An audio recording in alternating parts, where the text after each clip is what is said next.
We're continuing our conversation on conflict and conflict resolution styles, and we're particularly focusing on the Western way of handling conflict.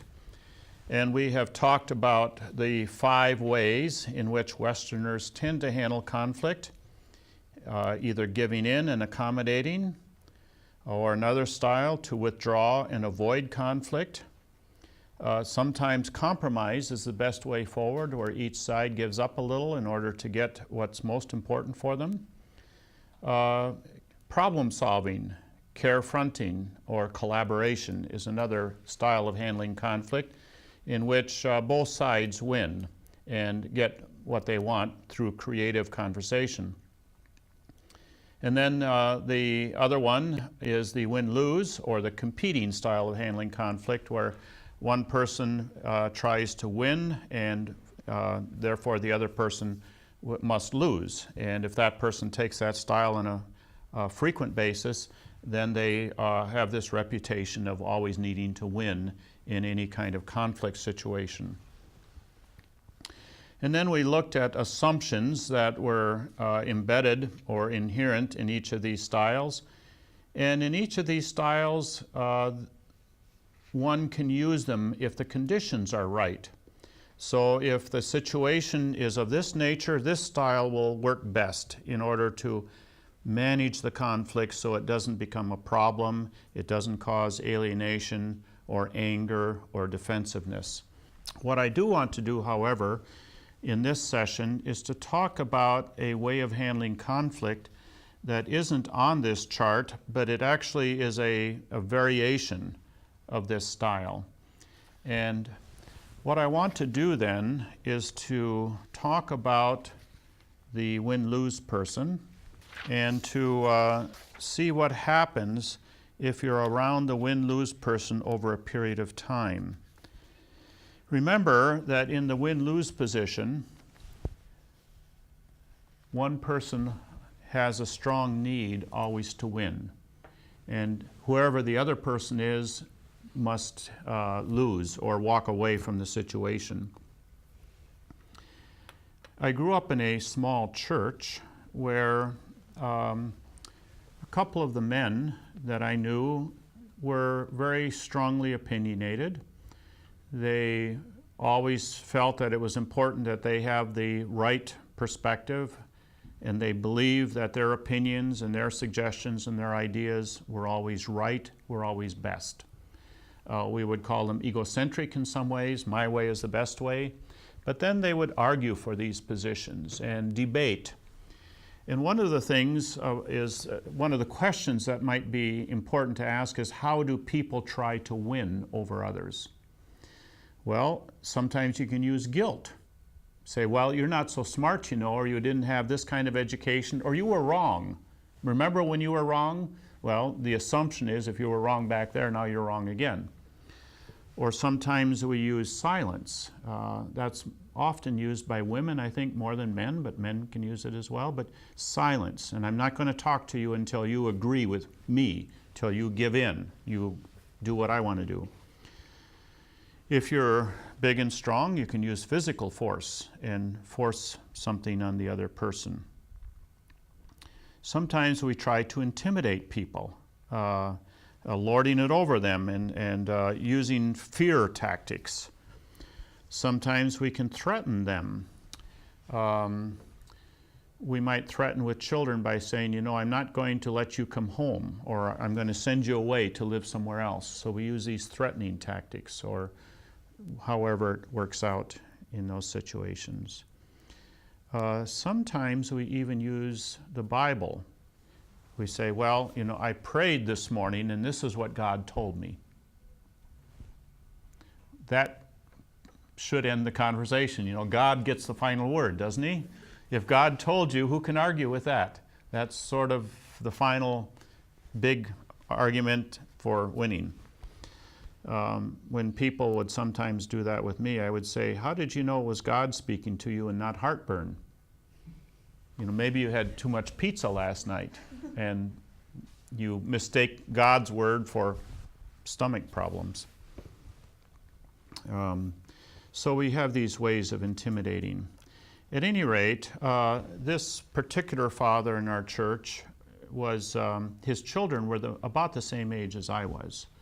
He had two girls and a son. And the two girls were roughly my age. They were lovely young ladies. They always came to Sunday school with their Sunday school work done. Their Bible verses were memorized. They were always well groomed. They always had right answers. They were always polite. They were always at Sunday school, church, youth club, midweek, prayer meeting, Bible study. Just really model Christians in many ways. And so I sometimes heard the father talk about how his girls were going to marry pastors or missionaries. So he had already determined that their future in that way. When it came time for them, as they grew well into their teen years, 16, 17, to date, he refused to let them date boys, but they could date in groups. So if there were 5 or 6 of you going out together, that would be okay. They had to come home earlier than most of the others, however, and they could only be with Christians in that evening. If there were any non-Christians in the group, they couldn't go. So life was pretty legislated, pretty rigid, pretty prescribed.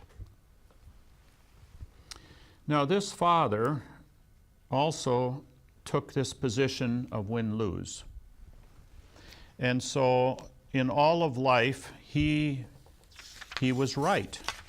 They were wrong. His ideas were better than their ideas. If there was any discussion about how soon they should be home, his way was right, theirs was wrong. So in everything, he prevailed.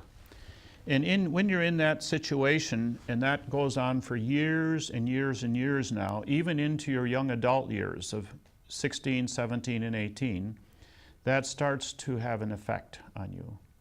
And the effect is that you have what psychologists call low ego strength.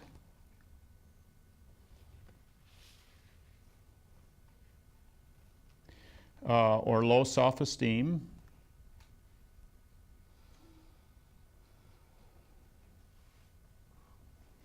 Or some sense of worthlessness.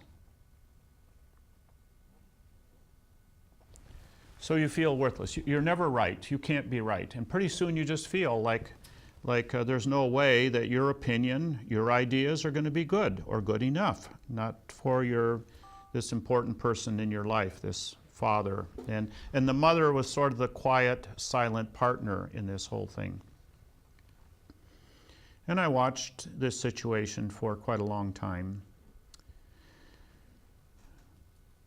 The girls, however, seemed to me to be reasonably healthy.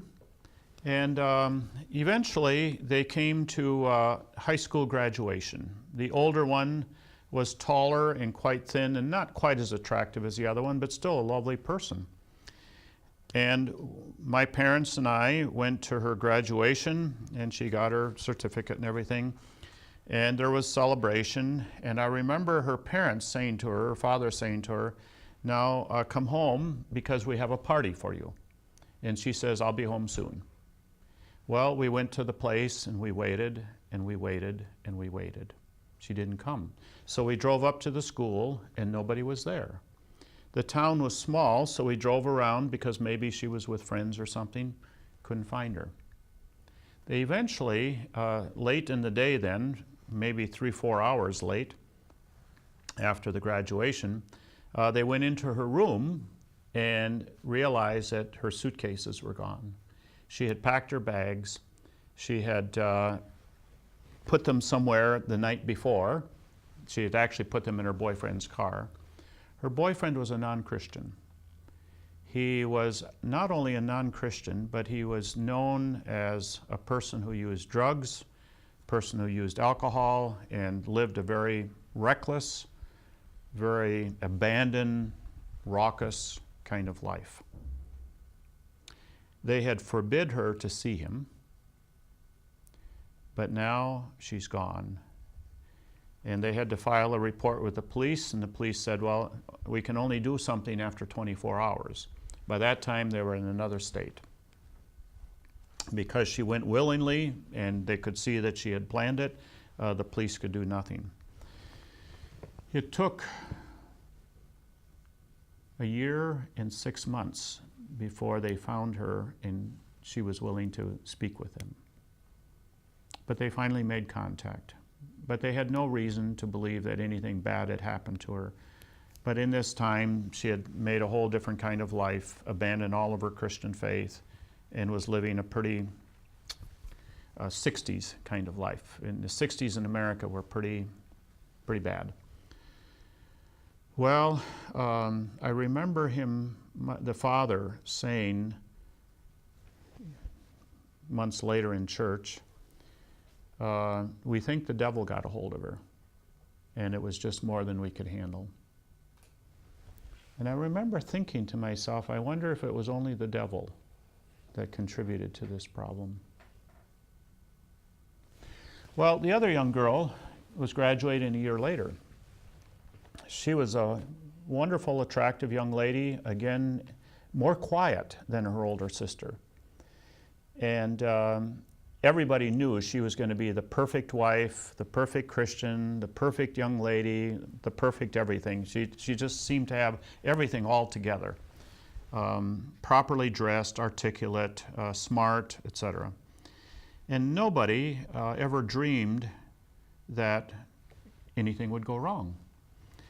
Again, we were invited to the graduation. Again, she was going to come home. Nobody suspected a thing. And lo and behold, the same situation. She had run away with her boyfriend after graduation. They were gone, and the parents were just shocked because she had a whole nother life that was something her parents never knew anything about. And now they're certain that Satan has been particularly attacking their family and destroying their family. And I remember the father again saying this, and he says, we don't know how the devil got a hold of her, but he did. And then I said to myself, maybe it's not only the devil that's at work here, maybe there are other things that are contributing. And of course you catch a sense of where I'm going. Well, what happens now is that in these situations, when people are attacking you day after day, year after year, telling you in one form or another, in all different situations, that you're no good. You don't have good ideas, you can't make wise decisions, you're worthless. That's the message that comes across. The father never said that, but it was always the subtext. When saying, no, your ideas aren't quite good enough, here's what you're going to do. This is a better idea. This is what I'm telling you to do. This is wisdom. This is the better way. And when you hear that, you then say, my way is never good enough, therefore I'm worthless. However, there's something inside all of us that rebels. It says, no, I'm not worthless. I'm a human being. I reject that. But if you reject your father, what's going to happen? He's going to get tougher. It's going to get worse. It's going to be more rigid, more inflexible. And so, as they say, your arms are too short to box with God, or your arms are too short to box with your father, too. So what happens then is you take a passive-aggressive approach.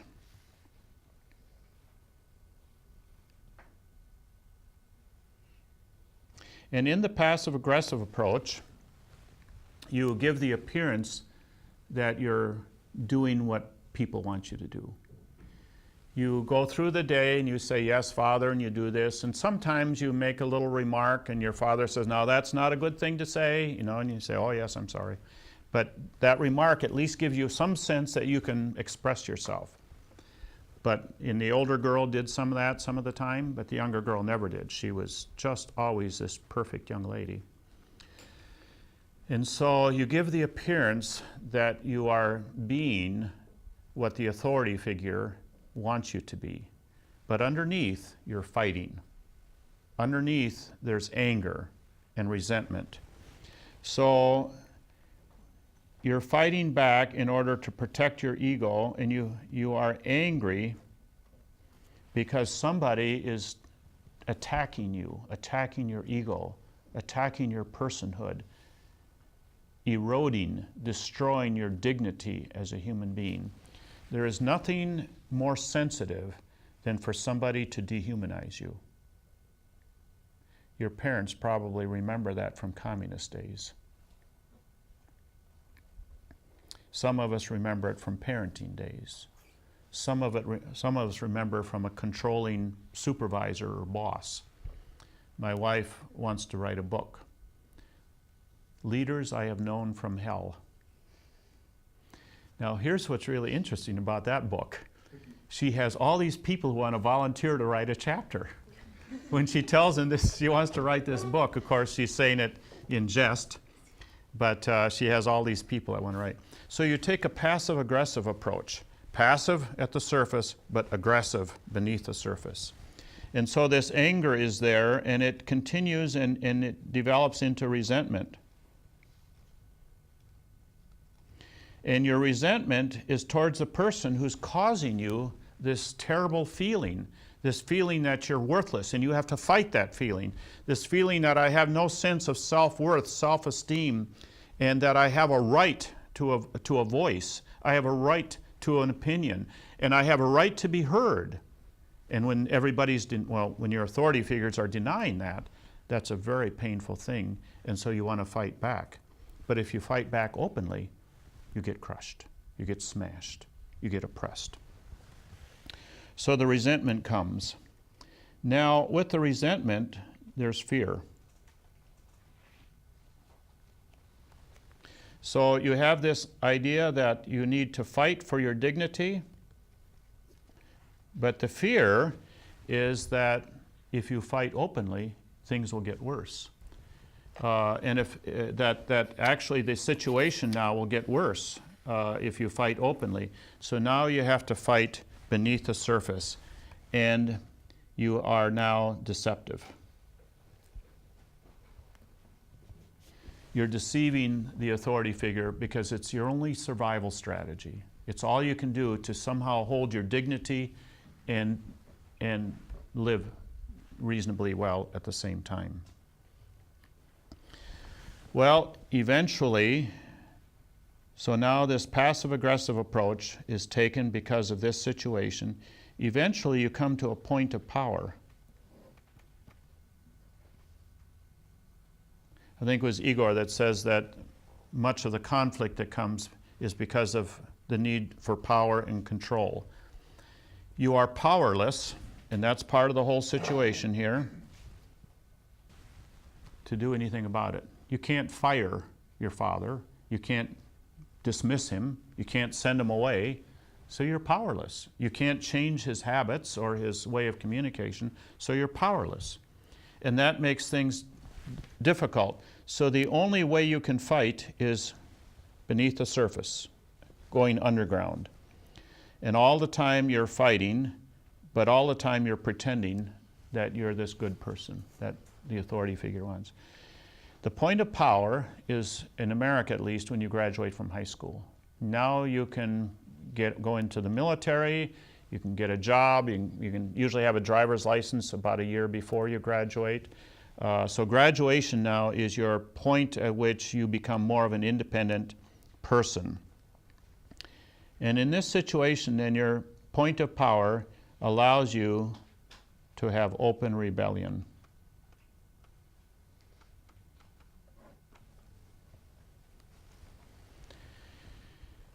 And the open rebellion is done in such a way to inflict as much pain as possible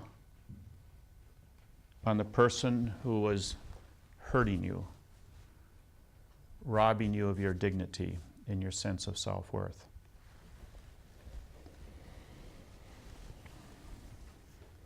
This is happening a lot in American society. I think it's happening a lot in many Western, Eastern cultures as well, Eastern European cultures. And Western European cultures. And if we understand it, maybe we can change and help. So now you adopt a lifestyle which is exactly the opposite of the authority figure, so that you can hurt them as much as possible. And these two girls, who were such wonderful human beings, turned into these monsters of revenge based on their anger and their resentment. And now they have to inflict this pain on their father. I'll tell you the rest of the story. The younger girl went, I believe, was 2 years before contacting her parents. And then when they did communicate, they communicated only with the mother. 3 years ago, the father was stricken with cancer. He was in the hospital. The mother communicated with the daughters that their father was going to die soon. They didn't come to the hospital. They didn't visit him. My parents visited him because my dad and this man, this other father, were good friends. And so he dies. There's a funeral. They call the girls again, please come. Your father has died. We would like to have you at the funeral. The family can be together. They refused to come, even to their father's funeral. I asked my mom about that, and she said that was true. So even the pain continues. The need to have some kind of revenge continues. Lack of forgiveness, by the way. No forgiveness here. Sometimes the pain is so great it's very hard to forgive. But the only way, the only antidote to pain and anger is forgiveness. But they're not willing yet. Now I want to make two more points. And one is, some of you may work with youth, some of you may know youth, some of you may know of this kind of situation. What we need are people who intervene. I would say that often God intervenes. Not all the time. I don't know why God doesn't intervene. But in my own life, I had a situation that was somewhat similar to this. And God brought one or two people alongside me. And essentially they said in a variety of ways, not directly, but in being there, in talking with me, in inviting me to certain events, or being at a sporting event where I was playing football or basketball, I would hear their voice and they would be there cheering for me. And God intervened through certain people and alleviated the anger and the resentment, you see. For some reason, these children had at least one person like that, but maybe that was not enough. I don't know. Maybe the father was considerably more harsh, more rigid, more dogmatic. I don't know what it was. But both of them chose a very destructive path to hurt their father. But they only hurt themselves in the final analysis. So here they were oppressed. And then in their oppression, they rose up in rebellion, and they themselves became oppressors towards their father. Isn't it interesting that the oppressed often rise up and become worse oppressors? Rather than finding liberation, they kept themselves in bondage. Now they're in a different kind of bondage, a bondage of sort of a reckless, worthless kind of life. I'm not sure. Maybe they've straightened out. Maybe things have gone well for them. Their lives are pretty much unknown to my family. Now, in closing, I want to give you one more thing, and this is helpful for all of us as we communicate with people and as we try to avoid conflict situations. A researcher was looking at how people respond to situations. This was research done in the West, so things may be a little bit different here in Russia, but you can decide how much of it carries over and doesn't. But the researcher found that in people responding to situations, that if you responded one way to a situation 40% of the time or more, it would equal 100%. Okay? So this father responded to situations in a win situation by saying, no, your way isn't good enough, my way is better. Your idea, yes, that's okay, that's a good idea, but here's a better idea, my idea. Yes, your opinion, I hear what you're saying, but it's not sufficient. Here's a better opinion. When you respond to people that way, 40% of the time or more, people perceive you as responding 100% of the time that way.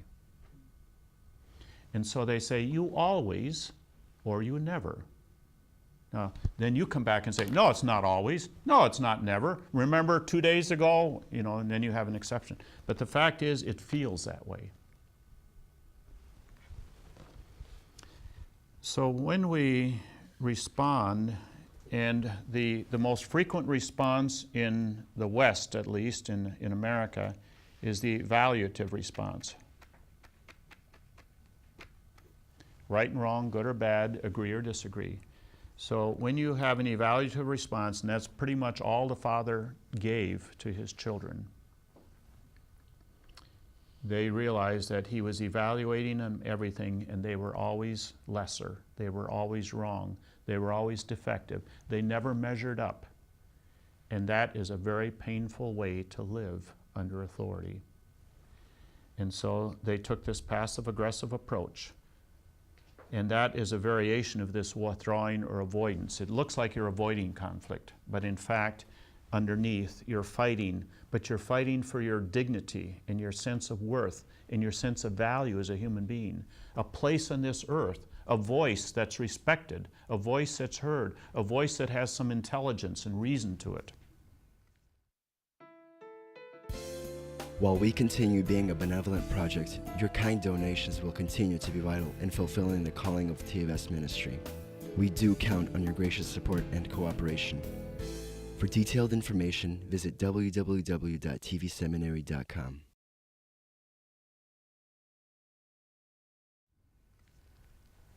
And so we have to replace that. We have to, first of all, recognize that that evaluative response is not very good.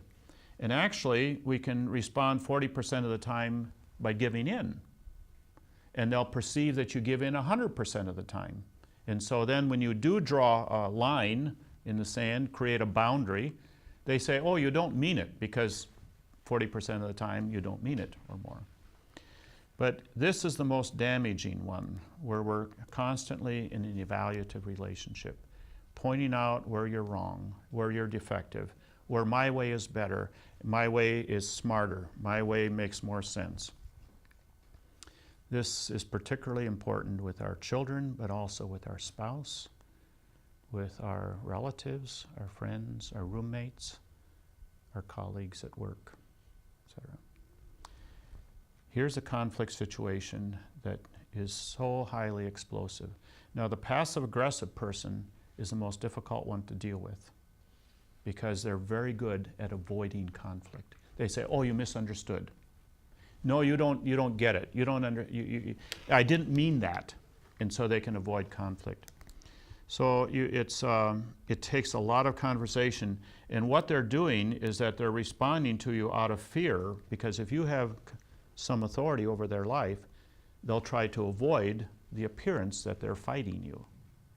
And they get very good, very clever at doing that. So the passive-aggressive approach tends to be rather common in many of our situations in the West. And it's very difficult to deal with that person. But it's a response to a certain kind of authority figure, certain kind of position. Sasha? I have a question. The fact that the father blamed Satan, and even after this happened, it shows that he couldn't hold like critical view of himself. So he's always right. Even after this happened, he couldn't find. But my question is, what made him this way? Like, why he became that way? Like, what was the cause that formed him to behave this way in the first place? That he's always right, and what might be the causes that form people in such a way that they become such people? I'm guessing that it was his home environment as well. And what happens is, if in your home environment that's the way things are, but you turn out pretty good, and he did. He had a good job. He lived in a not a big home, but a nice enough home. He had a good family. So he says, you know, what was done to me, look how I turned out. I turned out fine. I'm a good man. I'm healthy. I have, you know, a car and job and everything. And then you do the same thing to your children, believing that. But you see, this was also the 60s. Everybody was wanting their own way, strong sense of independence. But I think it's not just the 60s. It's within us all to want to be respected, to want to be valued, to be encouraged, to be right sometimes. If you're always wrong, that's a very hard thing to handle. So I think it was probably his own home that brought that forth. And then sometimes maybe the teaching is that you're the man of the house, you're always right, you know, and some people teach that. And so everybody must do exactly what you say. And so they kind of give you permission to be dictator. That's not the way we honor people. That's not the way we respect people. I don't think that's biblical. But anyway. Vitaly. Just a simple question. You said he had a son. And what happens with his son? His son became a clone of the father. I have to be careful now because the mother's still living. The children are still living. The son became a youth pastor, studied, became a youth pastor, and in 7 years was in, I think, 4 or 5 different churches, I think 5. So a little bit of time and then he leaves, a little bit of time and then he leaves. And the son then, when people start to ask, why do you leave so quickly after 1 year or 2 years? Why so quickly? He says, well, they're not interested in spiritual things. They're not interested in being serious about God. So just like the father, he found a place to blame, and he wasn't responsible himself. And after the 5th job, I think 7, 8 years, he goes back and he works in the same factory that his father had worked in, and runs his home like his father ran his home. So he became a clone of his father. So that's partially answers your question, Sasha. Where does it come from? Some people will rebel, but some people will just say, yes, this is the way it's supposed to be, and they'll continue on the tradition. Now, what I don't know is what has happened to the son's children, you know, the grandchildren of this father. I don't know. I'm not sure I want to know. It's a very sad story. But it's important to me because there was a time in my life when I was responding to my children in evaluative ways and doing some of the same things that this father was doing, because I wanted them to do the right thing. I wanted them to make good decisions. I didn't want them to make mistakes. And so I began to control their life. And my motives were good, but it's almost like the monkey. And the distance between me and my boys, who were 12, 13, 14 at the time, was growing. And I came across this research and I said, that's me. That's my problem. That's what's happening here. This is why information gives us options to do a better job. It gives us the opportunity to correct the mistakes that we're making. It gives us a chance to have a better future together. And to this day, a lot of it had to do around the music they were listening to. And so I began, for 6 weeks, I never used an evaluative response with my children. Not one negative remark, not one. Didn't matter what they do, I'd stopped it. 6 weeks. And I thought, okay, this is nonsense. This isn't working at all, because there's still the tension, you see. And I remember coming upstairs, bedrooms were on the 2nd floor, coming upstairs, and they heard me, and they said, hey, Dad, come on in here. We want you to hear this music. and they invited me into their world. They had never done that before. And they said, listen to this. And they were so happy and so proud. And I listened, I says, that's great, you guys. You know, what are the words? They played it for me. I still couldn't understand the words. So they gave me the words, and it was beautiful, good words. There was a Christian song that they were singing. And of course, I grew up believing that if you don't understand the words, the music is not good, it's evil, it's of the devil, etc. My dad used to say, straight from the pits of hell. You know, if he doesn't understand the words, then it's bad. And that was what I carried forth as well. That's the way but I had, from that time on, I've had a wonderful relationship with my boys. But I had to change. Information you can use to manipulate other people, or you can use information to change yourself. Not to change others, but to change yourself. And when you change, they will change as well. So information gives us options to do better. Options that give us liberty and freedom. Options that help us to move towards the goals and the values and the kind of life and the kind of relationships that all of us want. We'll continue this thought in the next session.